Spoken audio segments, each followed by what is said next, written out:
Je me rappelle un matin, je me suis réveillé et je venais de voir quelque chose d'extraordinaire. La veille, pour la première fois, j'avais vu des gars avec un chandail rouge puis un C sur leur chandail, avec un H dans le milieu. Et c'était extraordinaire. J'avais jamais vu une équipe de hockey jouer au hockey et j'ai dit « Wow! Ça, là, ça a l'air tellement extraordinaire. C'est sûr, il faut que j'essaye ça. » J'avais déjà patiné avec des patins, mais j'avais jamais tout mis un équipement de hockey, tenir un bâton de hockey, puis patiner sur une patinoire, puis je dis « Wow! Ça a l'air tellement le fun! C'est sûr qu'il faut que j'essaye ça. » Alors, je me lève le matin, et là, je vais voir mon père, puis je dis à mon père, « Papa, je voudrais pouvoir jouer au hockey. » Et là, mon père me regarde d'un air songeur. Et je savais qu'il savait pas trop comment me dire ça, mais assez rapidement, il me regardait puis il me dit, « Mathieu, il dit, non, il dit, tu pourras pas jouer au hockey. » Ben là, voyons donc, je veux jouer au hockey. Ça a l'air le fun. Puis mes amis m'avaient parlé, je me rappelle, un de mes amis m'avait parlé de différents joueurs de hockey, m'avait parlé des Canadiens, il m'avait dit justement, écoute la partie samedi soir, tu vas voir, c'est super le fun. On s'était levé le lendemain matin, puis mon père me dit, non Mathieu, il dit, tu pourras pas jouer au hockey. Parce qu'il dit, on est dimanche matin, puis toutes les parties de hockey sont le dimanche matin. Tu pourras pas jouer au hockey. Le dimanche matin, on va à l'église. Mon cœur s'est brisé en 1000 miettes. Mon cœur d'enfant, qui avait à cette époque-là, je pense, j'avais 6 ou 7 ans, j'ai dit, ben voyons donc, je veux jouer au hockey. Moi, je veux juste m'amuser, je veux jouer au hockey. Mais tu te rappelles, hein, je t'ai dit qu'à ce moment-là, à cet âge-là, je me disais que dans mon cœur, j'aimais vraiment Jésus. Je voulais vraiment aimer Jésus. Puis j'aimais mes parents, puis j'aimais mon père. Puis je savais que mon père, s'il me disait ça, c'était pas pour mon mal, c'était pour mon bien. Mais en même temps, il y avait quelque chose qui se brisait dans mon cœur. Il y avait quelque chose qui disait, « Ah, mais j'aimerais tellement ça jouer au hockey. » Est-ce que ça t'est déjà arrivé d'être déçu? Est-ce que ça t'est déjà arrivé de vouloir quelque chose tellement intensément, puis finalement ne pas l'avoir, ne pas le vivre? Peut-être que c'est quelque chose que d'autres amis ont autour de toi, mais que toi, t'as pas. C'est peut-être un objet, c'est peut-être une situation, c'est peut-être un endroit dans le monde où tu aimerais aller, c'est peut-être même une personne. Peut-être que toi, ton papa, il est pas tellement là souvent. Peut-être que ta maman, tu la connais pas beaucoup. Peut-être même que tu connais même pas ta maman. Et ça fait mal. Ça brise notre cœur. Ça s'appelle la mort. La mort, dans la Bible, c'est pas juste des gens qui meurent. Des fois, c'est des rêves qui meurent. Des fois, c'est des attentes qui meurent. Hier soir, tous les enfants en bas de 11 ans ont vécu une petite mort. Et je le sais. Je le sais que tu aurais voulu être avec le groupe des 12 à 17 ans hier soir. Je le sais. Mais ça fait partie de la vie. Faire face à la mort, ça fait partie de la vie. Puis aujourd'hui, on n'en parle pas beaucoup de la mort. On n'aime pas la mort. On veut même plutôt la mettre de côté. On veut passer vite. Ah non, on veut pas penser trop à ça. Hein? On pense même que quand on mange un morceau de poulet, là, ça doit pousser d'un arbre, un morceau de poulet, parce que ça n'a pas tué personne, ça n'a pas fait mal à personne. Ben, un morceau de poulet vient d'un animal qui est mort. Mais on voit pas l'animal mourir parce qu'aujourd'hui, on veut pas parler de la mort. Ça fait mal parler de la mort. Mais si on veut grandir émotionnellement, il faut faire ce qu'on appelle notre deuil. C'est faire face à la mort. C'est ça le deuil. Et ce matin, j'ai une petite surprise pour compenser pour les enfants qui ont en bas de 12 ans. Alors, 11 ans et moins. Alors, c'est les 12 à 17 ans qui vont vivre une petite mort ce matin. Alors, si tu es en bas de 11 ans, viens me voir après. J'ai une surprise pour toi si tu es capable de me dire le thème de ce matin. Et je vais te le donner tout de suite, donc tu as juste à me le dire. Le thème, c'est le deuil.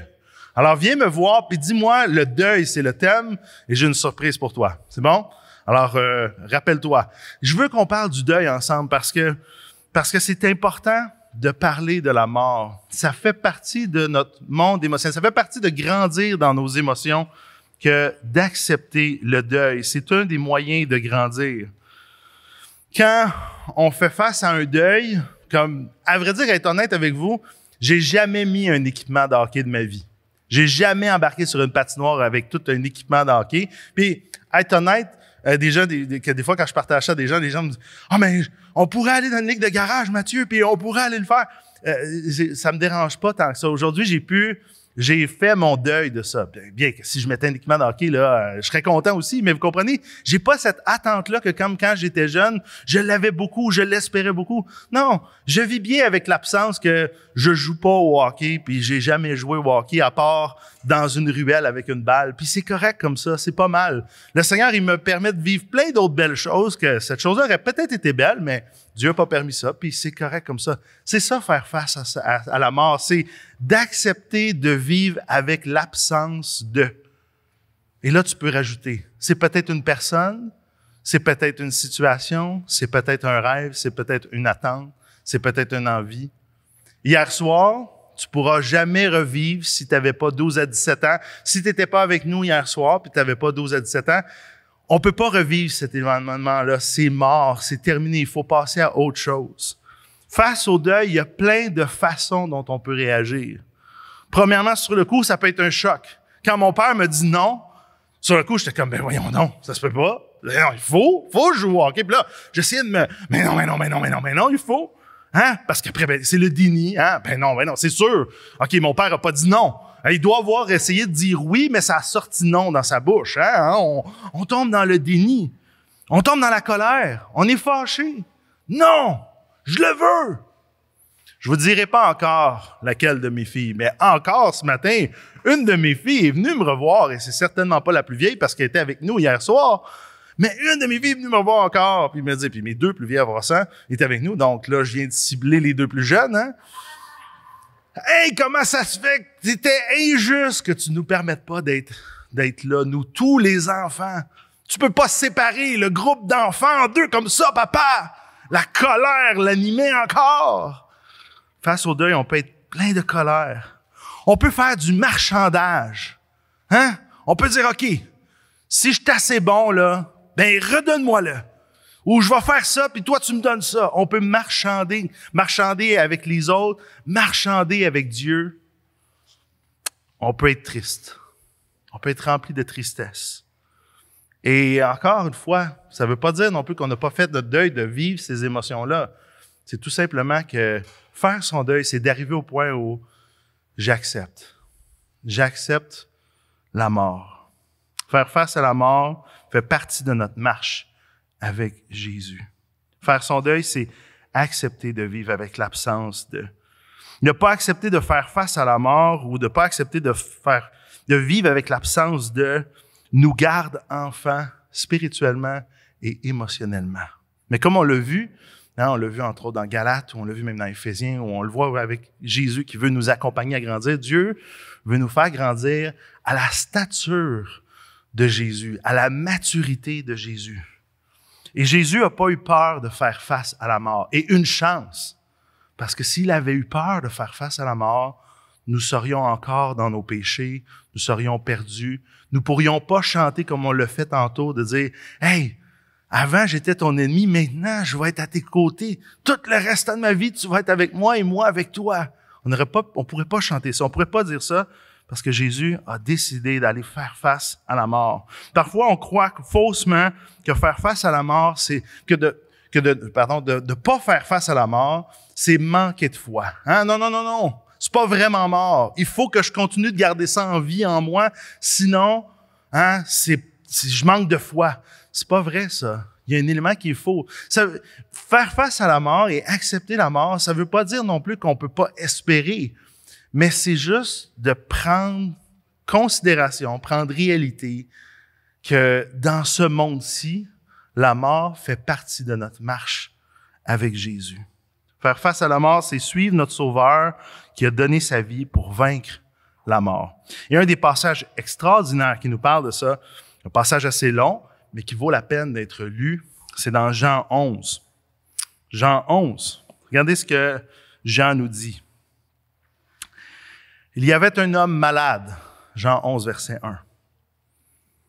Il y avait un homme qui était malade. Cet homme-là, c'était Lazare de Béthanie. Le village Béthanie, c'était le village de Marie et de sa sœur Marthe.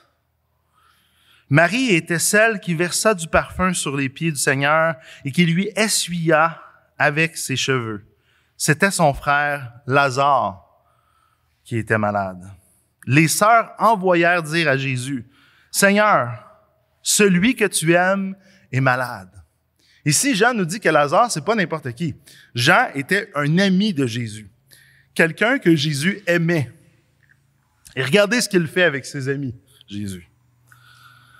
À cette nouvelle, Jésus dit, « Cette maladie n'aboutira pas à la mort, mais elle servira à la gloire de Dieu, afin qu'à travers elle, la gloire du Fils de Dieu soit révélée. » Or, Jésus aimait Marthe, sa sœur et Lazare. Jésus, c'est pas juste ses amis, c'est des amis qu'il aime.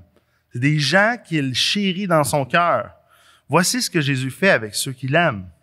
Quand il lui apprit que Lazare était malade, il resta encore 2 jours à l'endroit où il était. Ben voyons donc. Puis, il dit aux disciples, « Retournons en Judée. » Jésus est à quelques jours de marche de cet endroit-là en Judée, en Béthanie. À Béthanie, le village où est-ce que Lazare demeurait. Et malgré ça, il sait qu'il y a du temps à marcher. Malgré ça, à l'endroit où il est, il décide de rester là, sachant que son ami Lazare est malade, même malade, profondément malade. Il est malade, même sur le point de mourir.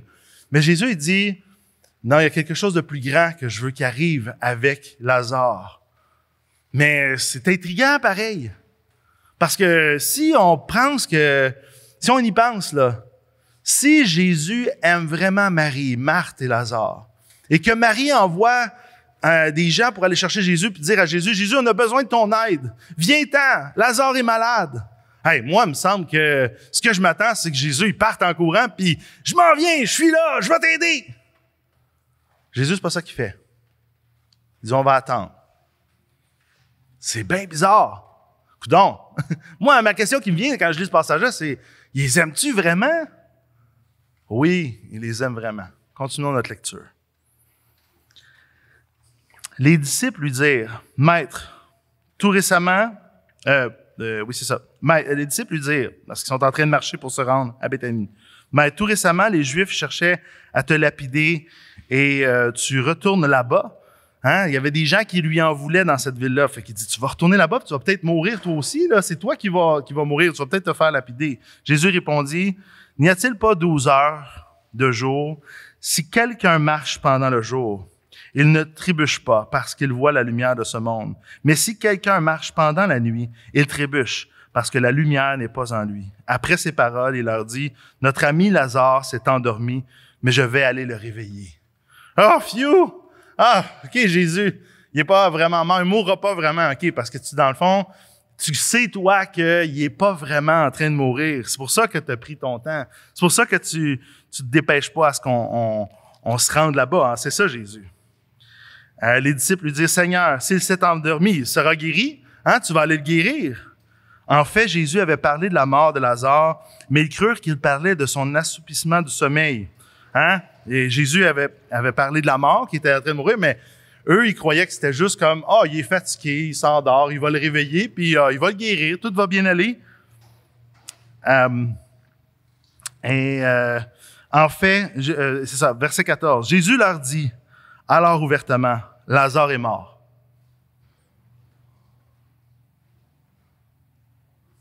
Ben voyons donc. Ça se peut pas. Ça se peut pas. Imaginez, là, tu es avec Jésus, tu marches avec lui, là, puis là, Lazare est mort. Mais il fallait se dépêcher d'abord. Il fallait pas attendre. C'est fini, là. Qu'est-ce qu'on fait? Et à cause de vous, afin que vous croyiez, je me réjouis que je n'étais pas là, mais allons vers lui. Jésus avait le don de nous... Il avait le don de choquer, avait le don de brasser notre compréhension, de mélanger la façon dont on pense les choses, de parler d'une façon que c'est pas tout le monde qui parle. C'est pour ça que Jésus, quand il enseigne, il était tellement... il y avait tellement de gens qui le suivaient parce que quand il parlait pas comme les autres.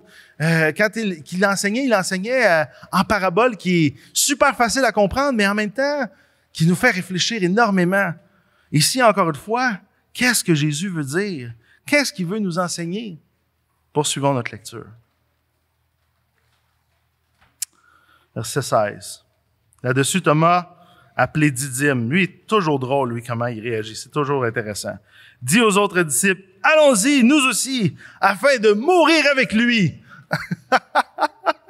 Didyme, lui, comme, « Oh, il doit encore parler en parabole. Let's go. Oh, il va. » C'est toujours le fun de suivre Jésus. Jésus, il nous surprend tout le temps. Alors, laissons-nous surprendre par lui. Mais il comprenait pas que, véritablement, Lazare était mort. Verset 17. À son arrivée, Jésus trouva que Lazare était depuis 4 jours déjà dans le tombeau.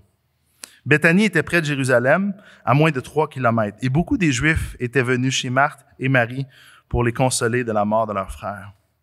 Lorsque Marthe apprit que Jésus arrivait, elle alla à sa rencontre, tandis que Marie restait assise à la maison. Marthe dit à Jésus, « Seigneur, » elle, Marthe, c'est comme la rationnelle. C'est celle qui veut essayer de comprendre, réfléchir avec Jésus, puis veut rationaliser. Elle est pleine d'émotions. Elle vient de faire face à la mort de son frère, puis là, elle veut comprendre, elle veut saisir. Mais pourquoi t'es resté là? Pourquoi, quand on t'a demandé de venir, t'es pas venu là? Marthe dit à Jésus, « Seigneur, si tu avais été ici, mon frère ne serait pas mort. Cependant, même maintenant, je sais que tout ce que tu demanderas à Dieu, Dieu te l'accordera. » Jésus lui dit, « Ton frère ressuscitera. » Alors, la rationnelle dit, « Ben oui, je sais, » lui répondit Marthe, « qu'il ressuscitera lors de la résurrection le dernier jour. Je sais, je crois à la résurrection, je crois qu'un jour on va ressusciter. Je sais, un jour on va ressusciter, mais il est quand même mort là. Jésus, il est mort là. Je le reverrai plus. » Verset 25, Jésus lui dit, « C'est moi qui suis la résurrection et la vie. Celui qui croit en moi vivra même s'il meurt. Et toute personne qui vit et croit en moi ne mourra jamais. Crois-tu cela? » Elle lui dit, « Oui, Seigneur, je crois que tu es le Messie, le Fils de Dieu, qui devait venir dans le monde. » Jésus dit, « Je suis la résurrection. Je suis pas juste capable de ressusciter, je suis la résurrection, je suis la vie. En moi, je porte la vie, je donne la vie, je suis le créateur de toutes choses. Je suis au contrôle. Je suis au contrôle du temps. Je suis au contrôle des 2 jours qu'on a attendus. Je suis au contrôle. » Verset 28. Après avoir dit cela, elle alla appeler secrètement sa sœur, Marie, en lui disant, « Le maître est ici et te demande. » À ces mots, là, Marie, elle, c'est l'émotive. Hein? Plein d'émotions, Marie se leva, sans attente, et alla vers lui. Jésus n'était pas encore entré dans le village, mais il était à l'endroit où Marthe l'avait rencontré. Ça veut dire qu'il était encore là en train d'attendre. C'est intéressant, Jésus. Il n'est pas pressé. Il n'est pas pressé d'intervenir.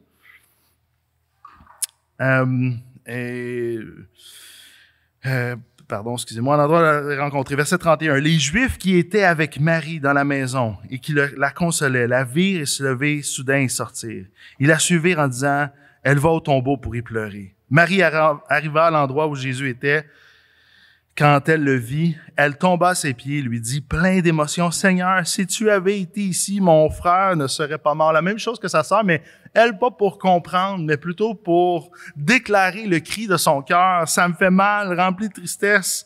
Ça n'a pas de bon sens. » Verset 33, en la voyant pleurer, elle et les Juifs venus avec elle, Jésus fut profondément indigné et bouleversé. Ça, c'est frappant, ce verset-là. Parce que là, à ce moment-là, Jésus, il est à la fois indigné, mais à la fois, il est bouleversé. À la fois, il est tout mélangé lui-même, pas mélangé dans le sens, Ses émotions se bousculent lui-même en lui-même parce que voyant que les gens qui s'approchent de lui sont si à l'envers, si maganés, mais de l'autre côté aussi, sachant qu'il est au contrôle, il est le Dieu du ciel, il est celui qui donne la vie, il est la résurrection, que les gens sont aussi bouleversés et mélangés, lui-même, plein de compassion envers ce qu'on peut vivre, lui-même ressent ça, il vit ça aussi et continue sa marche vers ce qui va l'amener à pouvoir déclarer ce qu'il va faire. Faut jamais oublier, à chaque fois qu'on lit l'Évangile, que Jésus s'en va vers la croix. Jésus continue son ministère, continuellement. Le but pourquoi il enseigne ça, c'est pas pour nous montrer. Il y a plein d'histoires que Jésus a vécues, des moments qui sont pas mentionnés dans la Bible. Mais si ici, Jean apporte cette histoire-là, c'est encore une fois pour nous pointer vers qu'est-ce qu'il allait faire, son ministère. Et son ministère, c'était vers la croix. La croix, Jésus savait que lui-même allait mourir, mais que lui-même allait avoir la victoire sur la mort, parce qu'il est la résurrection. Mais en même temps, à chaque fois qu'il rencontre des gens sur sa route, il peut pas rester indifférent. Puis c'est la même chose pour toi. C'est la même chose pour moi. Quand je vis des choses qui sont difficiles, Jésus est pas indifférent. Bien que parfois on a l'impression qu'il n'intervient pas comme on aimerait qu'il intervienne. Il intervient pas comme dans le temps qu'on voudrait qu'il intervienne. Mais Jésus est pas indifférent.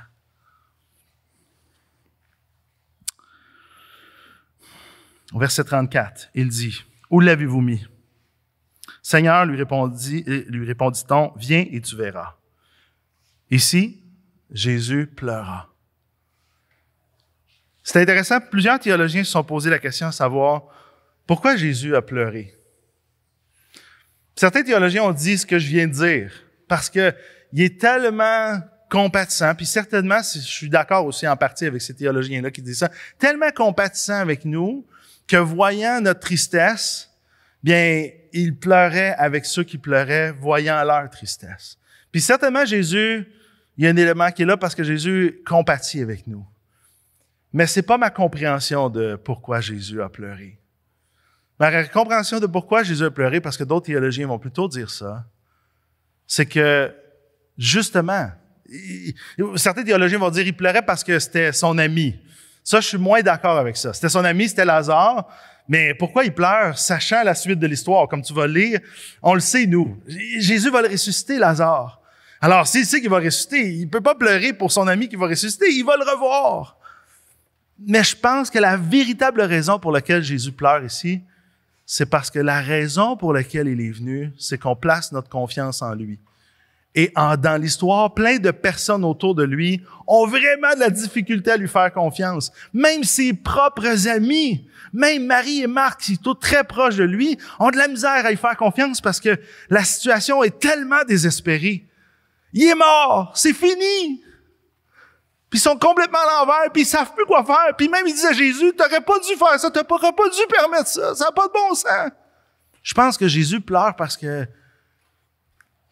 qu'il sait qu'il est la solution, parce qu'il nous la propose, puis nous, souvent, on veut rien savoir de sa solution. Puis ça, je pense que ça fait pleurer Dieu. Parce que, imagine-toi, toi, là, quand tu aimes quelqu'un, tu sais, imagine-toi, là, les personnes que tu aimes le plus. Pense à une personne que tu aimes beaucoup, beaucoup, beaucoup, OK? La personne que tu aimes peut-être le plus. Pense à cette personne-là. Toi, tu lui témoignes de l'amour, tu l'aimes, tu lui dis à quel point tu l'aimes, tu veux passer du temps avec cette personne-là, puis cette personne-là a dit « Non, j'ai pas besoin de toi, je veux pas passer du temps avec toi. » Ça brise le cœur. Eh bien, Dieu, c'est la même chose. Et si Dieu vient, propose sa solution, il est la résurrection, il est la vie, puis tous les gens autour de lui font juste comme « Non, on n'a pas besoin de toi. T'aurais dû être là avant. Là, t'aurais pu nous aider, mais maintenant, tu peux plus nous aider. » Et ça brise le cœur de Dieu. Verset 36. Les Juifs dirent alors, voyez comme il l'aimait. Même eux pensent que Jésus pleure à cause que c'est son ami. Mais je pense pas que c'est vraiment ça. Eux se trompent. Et quelques-uns d'entre eux dirent, lui qui a ouvert les yeux des aveugles, ne pouvait-il pas faire en sorte que cet homme ne meure pas. Hein? Encore, les gens autour de lui, là, les autres Juifs qui sont autour, ils disent, voyons donc, c'était son ami, puis il n'a pas été capable de le sauver avant qu'il meure. Ouais, il n'est pas si fort que ça, Jésus. Il n'est pas si puissant que ça, comme il peut le dire. Il n'est pas si un aide que ça. Ça donne pas grand-chose de se tourner vers Jésus. Même, ça se donne pas grand-chose d'être l'ami de Jésus parce que même si tu es son ami, il peut attendre puis on peut quand même vivre la mort. C'est lui qui disait qu'il était la résurrection. C'est lui qui disait qu'il était la vie, mais au fond, il est pas capable. C'est le doute ici qui est témoigné dans ces quelques versets-là. Jésus, de nouveau, profondément indigné, se rendit au tombeau. C'était une grotte. Une pierre fermait l'entrée. Jésus dit, enlevez la pierre.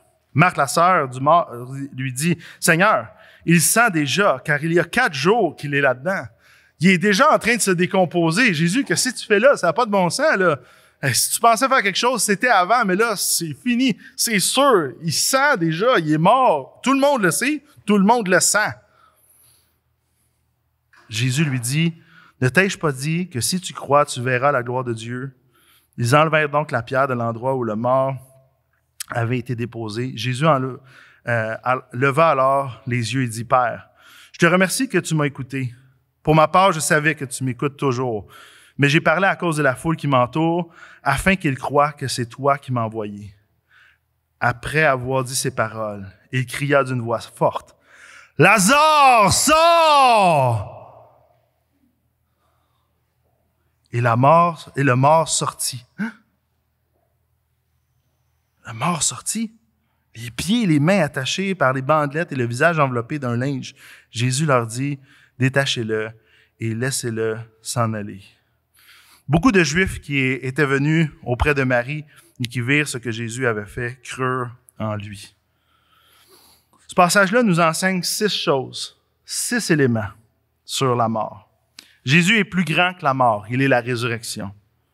Jésus permet la mort. Il est plus grand, mais dans nos vies, il permet qu'on fasse face à la mort. Il y a des choses qu'on va vivre qui vont être difficiles. Il y a des moments dans la vie où on comprendra pas, comme dans cette histoire-là. Il y a des temps qui vont se produire qu'on pensait jamais qu'on allait vivre. Mais Jésus le permet.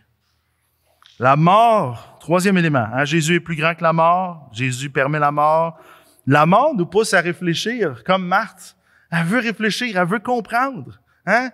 Donc, ça nous pousse à réfléchir. Ça nous pousse à... Attends une minute, qu'est-ce qui se passe là? Ça nous arrête. La mort nous arrête. Quand on est face à la mort, quand on est face à quelque chose que tu as envie, là, que tu voulais beaucoup, que tu veux beaucoup, là, puis que tu l'as pas, arrête-toi, réfléchis. Il y a quelque chose que Dieu veut t'apprendre. Jésus est plus grand que la mort. Jésus permet la mort. La mort nous pousse à réfléchir. La mort nous conduit à ressentir. J'ai un de mes amis est venu me voir récemment. C'est un ami que ça faisait longtemps que je n'avais pas vu. Il m'avait pas, vu que ça faisait longtemps que je n'avais pas vu, il m'avait pas raconté qu'il commençait à fréquenter une jeune fille. C'est un jeune homme qui commençait à fréquenter une jeune fille. Et ça faisait quelques mois qu'il la fréquentait. Et c'est une amie qu'il connaissait de quelques mois. Et il est venu me voir et il dit, Mathieu, ça fait longtemps qu'on ne s'est pas vu, j'aimerais ça te voir.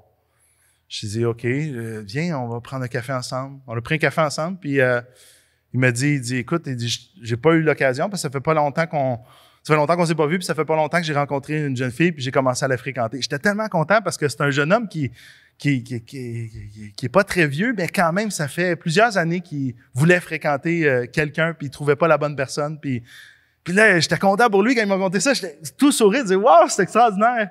Il dit, Mathieu, il dit, il y a 2 semaines, il dit, on est allé au restaurant ensemble. Il dit, on est partis chacun de notre côté dans notre maison. Puis il dit, le lendemain, j'ai su qu'il était mort dans son lit.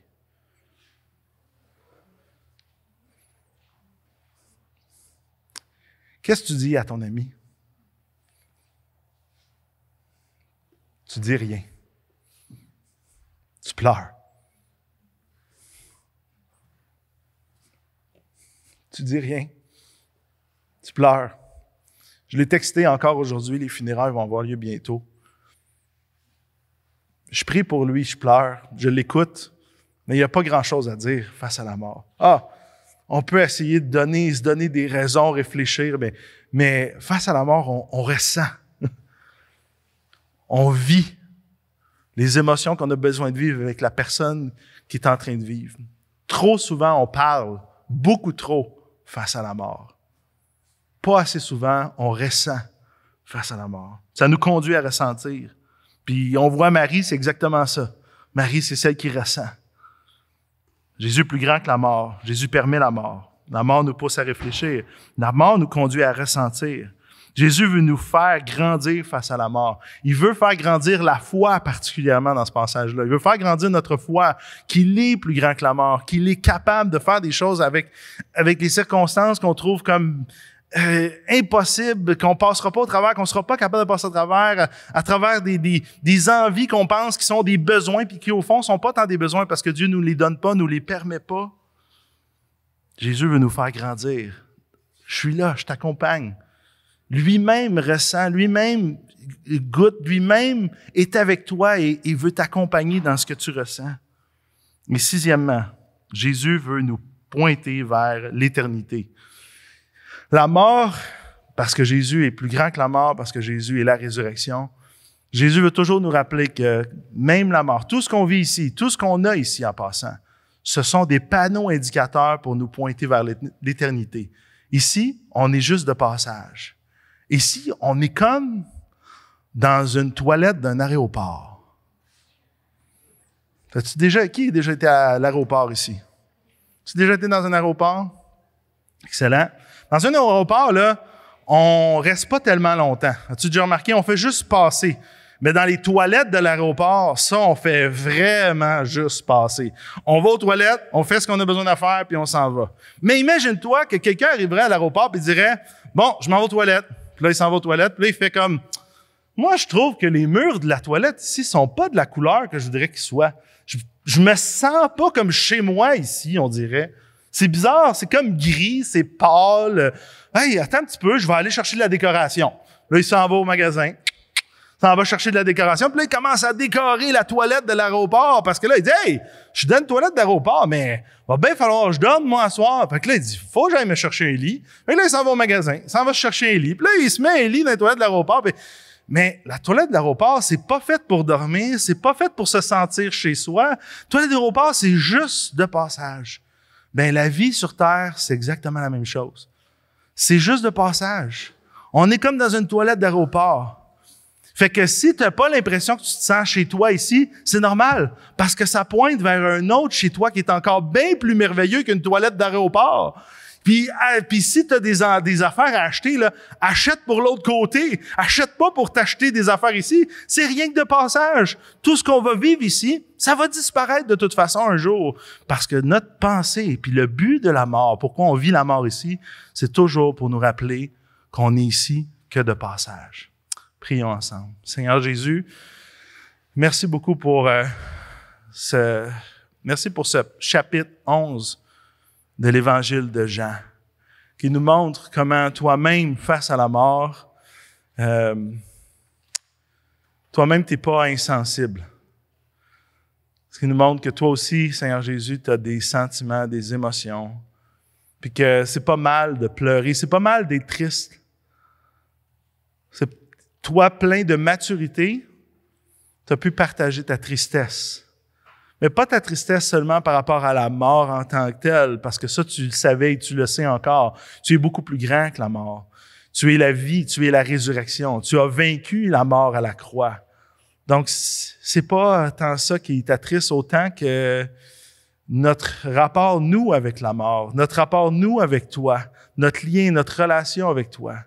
Jésus, encore une fois, ce matin, tu nous interpelles à vouloir une relation profonde et intime avec chacun d'entre nous. Seigneur, ma prière pour ce matin, c'est que tu nous aides à travers nos joies et nos peines ici, de nous permettre d'approfondir notre compréhension de qui tu es, d'approfondir notre compréhension de ce que tu as fait pour nous et combien tu nous aimes.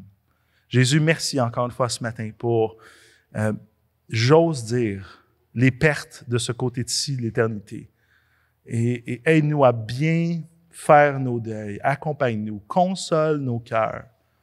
Seigneur, ce matin, je sais que certains d'entre nous ici sommes tristes, peut-être même en colère, peut-être même dans le déni face à des morts que l'on vit. Seigneur, accompagne-nous, aide-nous à accepter avec toi que de ce côté-ci, on n'est que de passage. Et qu'un jour, Si on place notre foi en toi, on va être avec toi pour l'éternité. C'est dans ton nom que je te prie, Jésus. Amen. Amen.